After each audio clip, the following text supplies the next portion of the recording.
আজকে বারান্দায় বসে তোমাদের সাথে আমার জীবনের একটা গল্প শেয়ার করি। সন্ধেবেলা বসে আছি, তো ভাবলাম তোমাদের সাথে একটু কথা বলি। সেটা হচ্ছে যেহেতু ছোটোবেলা থেকে আমি বিভিন্ন জায়গায় প্রোগ্রাম করতাম, কবিতা বলতাম, মেইনলি আমি কবিতা বলি, শ্রুতি নাটক করতাম, তো তার জন্যে আমার গলার কাজ তো আমাকে সবসময় করতে হতো।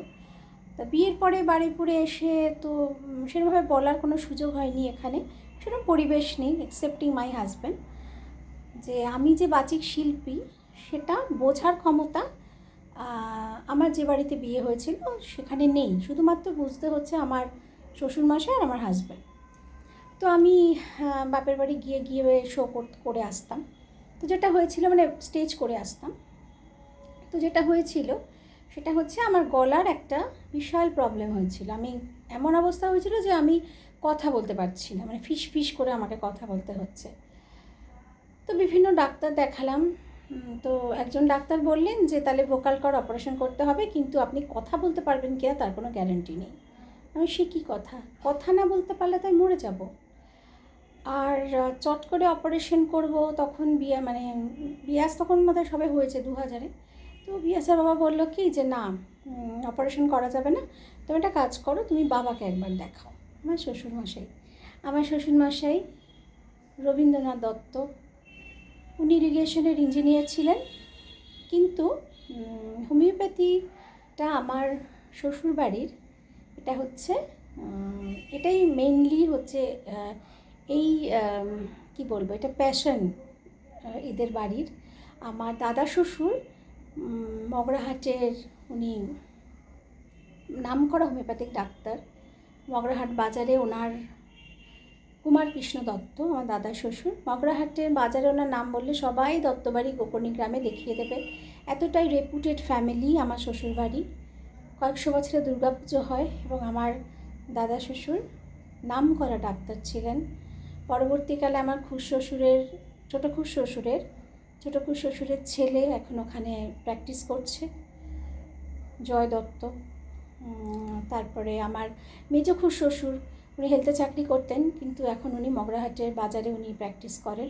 তো আর আমার শ্বশুরমশাই অফিস করতেন, অফিস করে এসে উনি আমাদের শ্বশুরবাড়ি, ছোট্ট একটা শ্বশুরবাড়ির মধ্যে অনেকটা বড় জায়গায় নিয়ে, তো শ্বশুরবাড়ি আমার মানে বারুইপুরে যেটা, এটাও মানে মগরাহাট থেকে এসে আমার শ্বশুরমশাই এখানে জায়গায় উনি এখানে বাড়ি ঠাড়ি করে নিয়েছেন। তো এখানে একটা ঘরে আলাদা একটা ডিফারেন্ট চেম্বারে, বাড়ি থেকে একটু অ্যাপার্টে, আমাদের জমির মধ্যে জায়গার মধ্যে, ওখানে উনি প্র্যাকটিস করতেন। আর বহু লোক আসতো বাবার কাছে। সকালে বাবা প্র্যাকটিস করে অফিসে যেতেন, আবার বিকেলে এসে বাবা বসতেন। মানে বেশ ডাক্তার হিসেবে সবাই আমার শ্বশুরমশাইকে চেনেন। আচ্ছা, এবারে আমার হাজব্যান্ড বললো যে তুমি বাবাকে একবার বলো। তো আমি তখন আমার শ্বশুরমশাইয়ের কাছে গিয়ে বললাম ব্যাপারটা। তখন বাবা বললেন কি যে বড় বৌমা, তুমি একটা কাজ করো, তোমাকে আমি ওষুধ দিচ্ছি, তুমি রেগুলার খাও। মানে এমন অবস্থা যে আমি কথা বলতে পারি না, আমার কথা টথা সব বন্ধ হয়ে গেছে, বোবা হয়ে গেছি। বলছে তুমি রেগুলার ওষুধ খাও, যদি না কমে তখন আরও বড় ডাক্তার দেখানো যাবে, তখন অপারেশনের প্রশ্ন, কিন্তু এখন তুমি ওষুধ খাও। ঠিক আছে। এবারে আমাকে আমার শ্বশুরমশাই রেগুলার ওষুধ দিতে শুরু করলেন। বিশ্বাস করো বন্ধুরা, আমি বিশ্বাস করে ওষুধ খেয়েছি। ঠিক 1 মাস বাবার দেওয়া ওষুধ প্রতিদিন নিয়ম করে, অফিস যাওয়ার আগে ওষুধ দিতেন, অফিস থেকে এসে ওষুধ দিতেন, নিজের হাতে করে দিতেন যে মা খাও।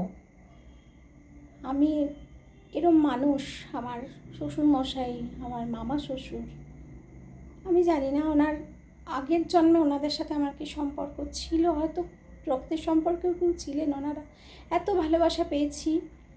ঠিক 1 মাসের মাথায় আমার কণ্ঠস্বর ফিরে আসলো, আমি একদম সুস্থ হয়ে গেলাম এবং এখন দেখো তোমাদের সাথে কথা বলছি। আমার কণ্ঠ ফিরিয়ে দিয়েছিল আমার শ্বশুরমশাই, ভীষণ ভালোবাসতেন। আর চলে গেছেন উনি, কিন্তু আজকে আমি যে কথা বলতে পারছি সেটা আমার শ্বশুরমশাইয়ের জন্যে। আমার জীবনের একটা বিশাল বড় অধ্যায় তোমাদের কাছে শেয়ার করলাম বন্ধুরা।